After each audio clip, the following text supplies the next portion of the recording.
It's far more important to identify and accept where you are than actually where you are.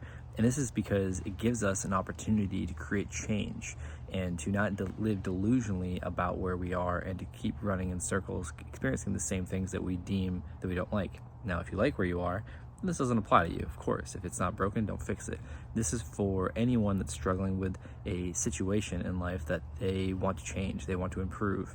It starts with acknowledging what that thing is and accepting that this is where you are. It's not about where you are. That is neither right or wrong. It's not good or bad. It is. And if you want to improve where you are and enjoy or create more enjoyable experiences, you have to understand and accept that it's where you are. It's like a map. You can have a destination in mind, but if you don't know where you are on the map's really no good to you. And this concept is referred to as above the line or below the line in this book I'm reading, The 15 Commitments of Conscious Leadership. And they refer to above the line as conscious leadership. We can look at this as any human being. We're all leading in some way, whether we're parents, we're a manager, we're executive, we're a coach, we're an athlete. We have a leadership duty. And so above the line is open, curious, and committed to learning. You're open-minded, you have a growth mindset, you're focusing on growth personally and professionally, you're developing new skills, and you're open book trying to learn as much as you can from anyone and anything, any experience. Below the line is unconscious leadership. It's closed, defensive, and committed to being right. It's unconscious behavior. We're all humans. We all behave one way or another. We can do this consciously, deliberately, intentionally, or unconsciously, reactively. And it's all depending on our central nervous system and how we're processing information.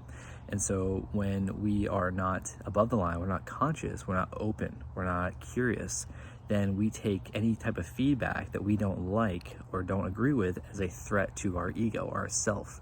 It's the same system, same mechanisms that are our primal survival mechanisms that are meant to keep us safe. We live in a world where I'd say 99% of the stresses that we have in our lives don't pose a real immediate threat to our existence as a human being then and there. Maybe down the line, it's how we perceive the threat. We perceive failing or getting fired as our potential well-being, our shelter, so on and so forth will be taken from us. But that's not now. We're not going to literally die because someone judged us, someone criticized us, or someone gave us feedback that we didn't enjoy. So the objective of this is to really recognize where we are, take ownership of it, take responsibility for it, stop blaming other people, things, places, experiences, take ownership from it, and be curious of how did I partake in this thing, this outcome that I don't like?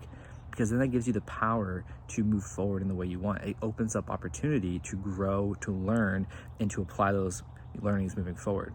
And when we go the opposite way, we're closed-minded, we're committed to being right, we're committed that it doesn't matter, like I did what I did, it's their fault, it's not me, all these types of things, we really diminish the potential to really grow, to experience the things that we want to in a more congruent way, and to create the change that we want in our lives. So I want to leave you with the idea of, are you living in any part of the day? Be curious, are you living in a at effect mindset? Are you at effect to the other people, places, things in your life? Or are you living at cause? Are you taking responsibility?